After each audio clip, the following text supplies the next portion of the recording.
meeting. Jadi sepertinya teman-teman juga hari ini sudah menunggu-nunggu ya atau bertanya-tanya apa sih yang menyebabkan Bitcoin dan altcoin ini turun. Jadi lumayan jauh ini turunnya. Jadi minggu lalu itu di kisaran harga 42.000 sampai 43.000. Hari ini kita sama-sama pantau itu kisaran sudah 33 sampai 36 ya, kemarin sempat ada 36.000. Jadi jauh sekali menurun untuk harga Bitcoin-nya. Ya. Jadi saya akan bahas beberapa analisa penyebab Bitcoin ini anjlok atau jatuh. Yang pertama saya akan tunjukkan analisa fundamental atau berita-berita buruk yang menyebabkan Bitcoin dan altcoin ini jatuh. Yang pertama, dimulai sejak harga Bitcoin menyentuh 69.000 itu ada berita buruk yaitu Cina ban crypto mining. Jadi penambang-penambang Bitcoin yang ada di Cina yang mana jumlahnya terbesar di dunia itu diusir dari Cina. Ini berita yang sangat buruk ya, karena kita tahu kalau Bitcoin ini minernya berkurang, jadi hash rate-nya juga akan berkurang. Jadi hash rate itu validasi atau transaksi akan terganggu. Ya, ini berita yang pertama yang membuat langsung boom jatuh. Sebenarnya sudah berapa kali sih kita tahu Cina ini adalah salah satu negara yang menentang cryptocurrency. Ya. Terus dilanjutkan yang kedua, berita buruknya terjadi di Kazakhstan. Ya, Kazakhstan ini Cina nomor 1, setahu saya Kazakhstan ini nomor 2 untuk miner Bitcoin dan di sana terjadi chaos atau perang. Ya, ada perang, selanjutnya negara men-shutdown electricity-nya sehingga miner Bitcoin ini tidak bisa melakukan mining lagi. Itu yang menyebabkan tambah jatuh lagi. Ya, dan yang terakhir yang baru terjadi sewaktu kemarin ya, minggu lalu harga Bitcoin masih bisa bertahan di 42, 40 itu ya, ini jatuh. Itu ada berita dari Rusia. Ya, Rusia juga rencana, ini ada rencana dari Mr. Putin untuk memban crypto mining dan pemakaian kripto juga. Ya, saya akan share ini beritanya, semoga Mas bisa ya. Saya akan share screen teman-teman.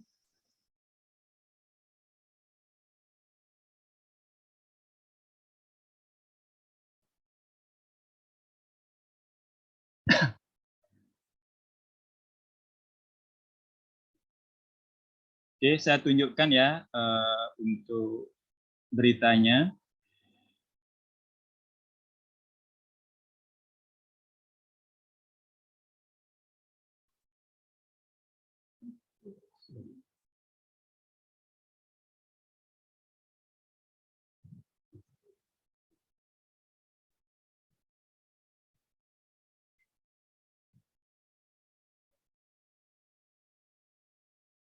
Ini dari CNBC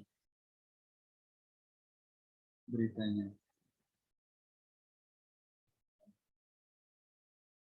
Jadi intinya teman-teman, Rusia ini kenapa sangat berpengaruh ya. Jadi untuk miner Bitcoin dia nomor 3 terbanyak di dunia. Ya, setahu saya untuk mining itu yang pertama awalnya Cina, selanjutnya Kazakhstan, habis itu Rusia. Ya, dan pemakai Bitcoin juga dia cryptocurrency dia juga nomor 3. Yang terbanyak itu ada di India, habis itu Amerika Serikat, ya, dan Rusia. Jadi ini sangat pengaruh sekali saat Putin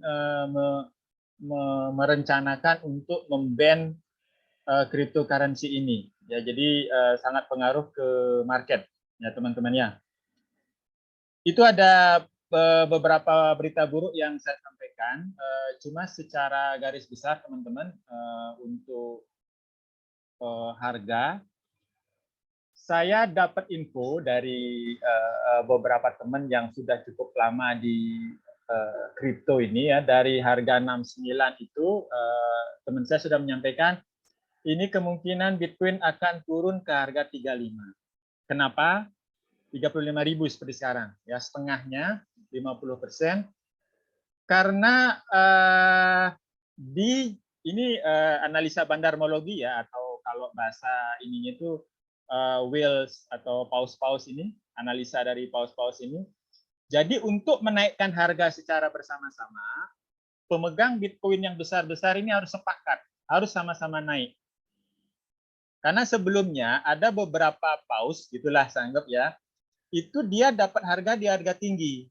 Jadi sekarang ini sengaja dibuat harganya turun, ini dari analisa bandarmologi, sengaja dibuat harganya turun sehingga mereka bisa bersama-sama untuk membeli di harga murah, baru bisa nanti menaikkan harga. Begitu ya untuk analisanya.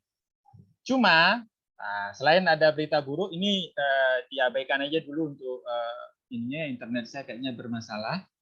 Jadi ada juga berita baik, ini ada beberapa berita baik yang membuat kita juga cukup yakin berada di cryptocurrency.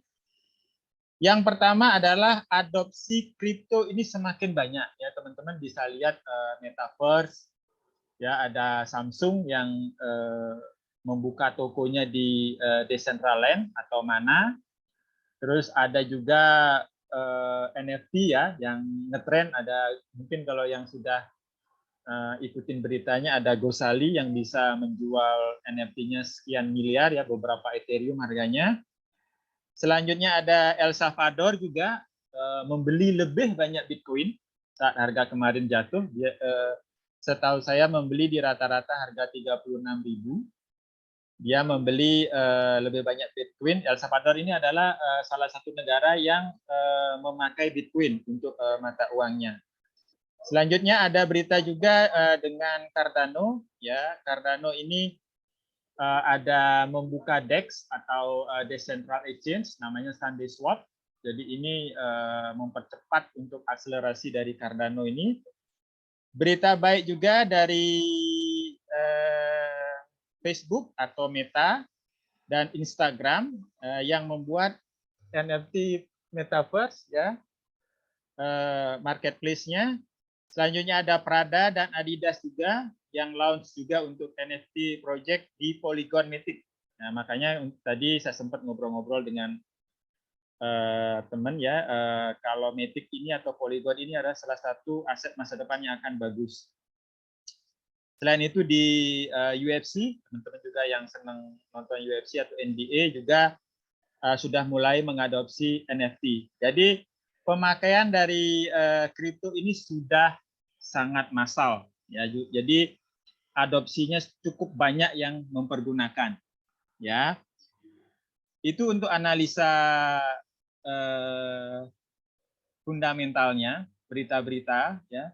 Jadi intinya kalau saya sangat yakin Bitcoin di masa depan akan semakin banyak dipergunakan. Ya karena kalau dulu saja belum ada institusi atau negara yang memakai Bitcoin, kalau sekarang sudah hampir semua ya, bank, perusahaan, habis itu negara, semua memakai Bitcoin. Jadi saya yakin untuk masa depannya jauh lebih bagus. Ya, ini tadi berita tentang Rusia ya. Rusia propose ban on use and mining cryptocurrency. Ini saya sudah jelaskan tadi ya, kenapa Rusia jadi sangat penting. Karena Rusia termasuk negara yang banyak mempergunakan kripto. Ya.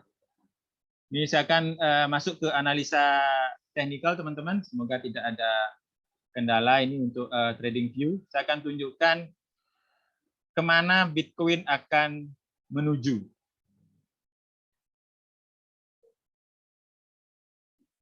Oke. Ini time frame saya kecilin dulu ya. Jadi saya pribadi jarang pakai time frame yang di bawah 4 jam. Jadi saya biasa pakai time frame setidaknya 4 jam, 1 hari, atau 1 minggu. Jadi kita coba dulu melihat yang 1 hari.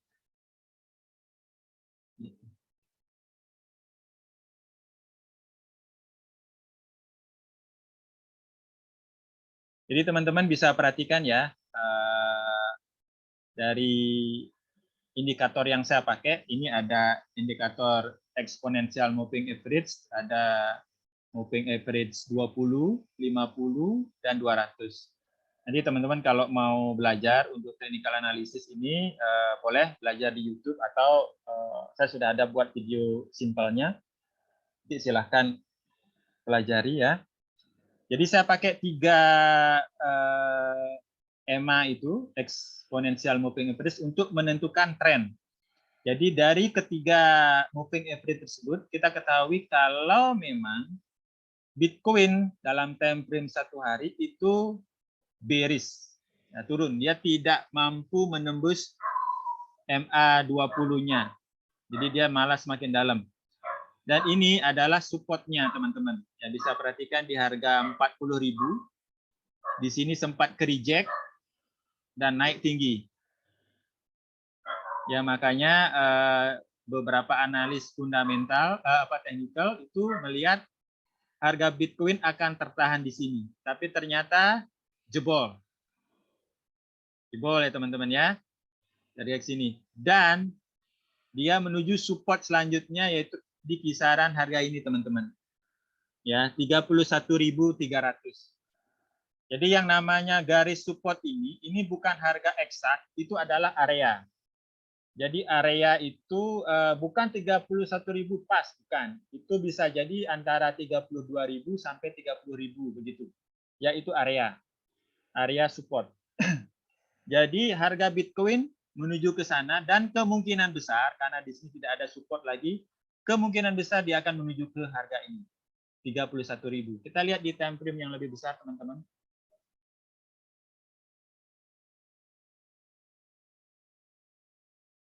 Kita lihat di time frame 1 minggu. Kalau 1 bulan terlalu, ya ini.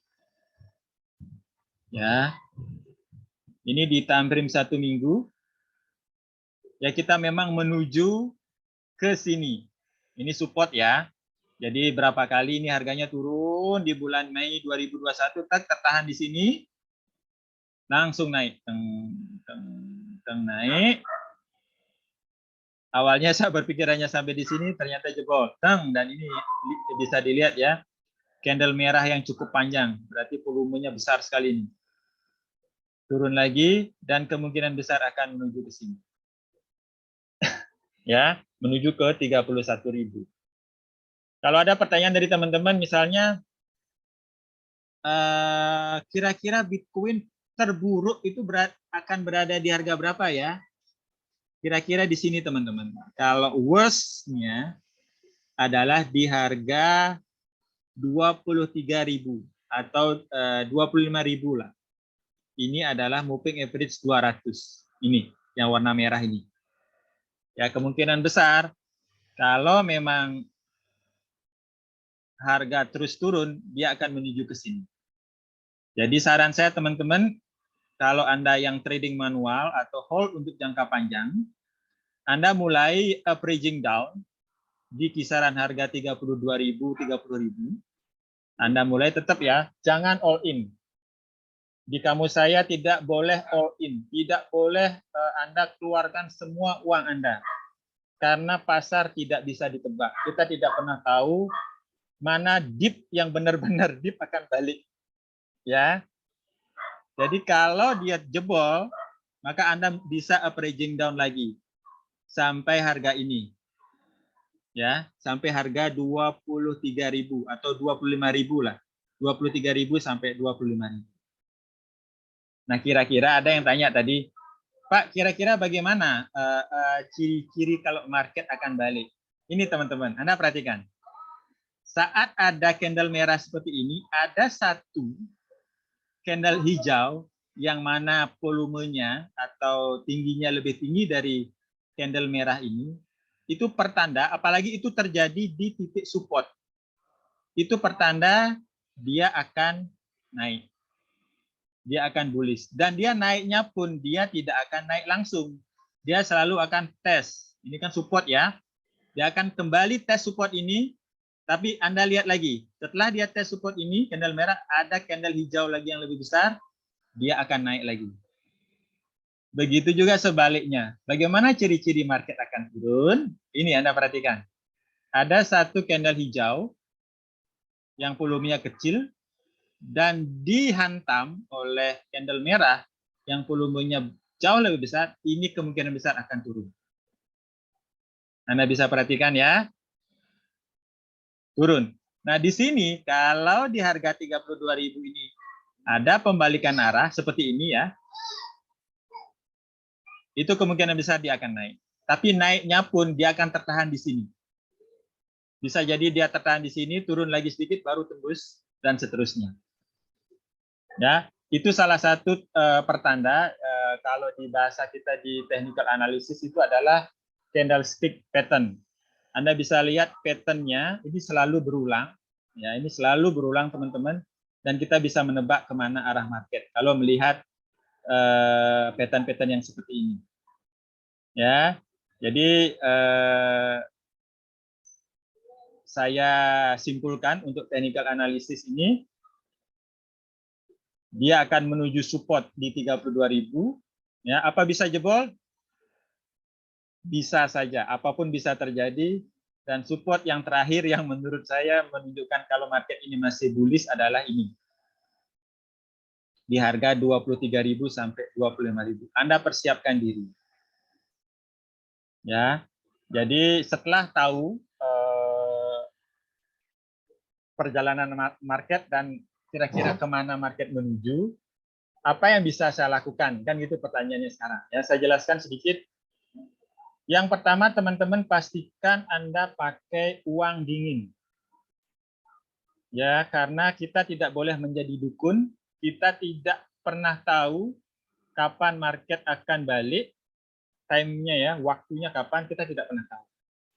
Jadikan Anda pakai jadi pastikan Anda pakai uang yang dingin, jadi benar-benar uang yang tidak akan Anda pakai dalam beberapa tahun ke depan. Sehingga Anda bisa investasi.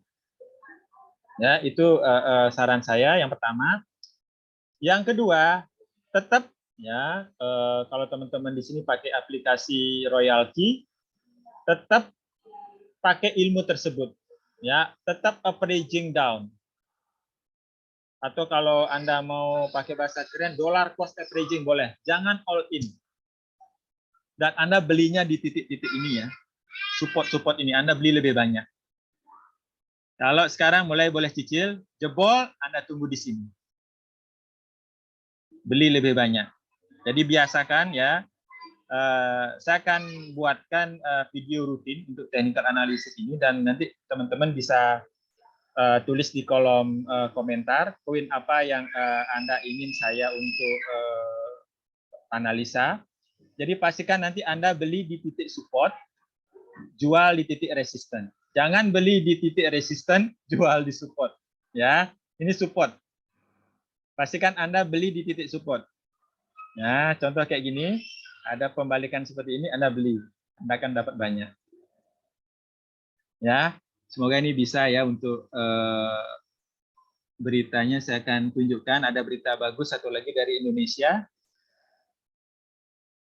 Bapepti ini sudah mengesahkan ada 229 kalau saya tidak salah ya kripto yang bisa diperdagangkan di Indonesia. Ya.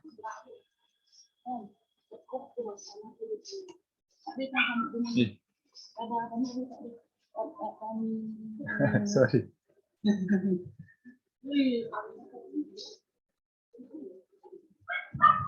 Ini ada berita di kontan ya, semoga bisa dibuka. Oke, ini Bapepti tetapkan 229 aset kripto yang dapat diperdagangkan. Ya, ini sudah sah di Indonesia. Ini berita baik untuk Indonesia. Dan satu lagi, kemungkinan besar dalam waktu dekat akan ada bursa kripto.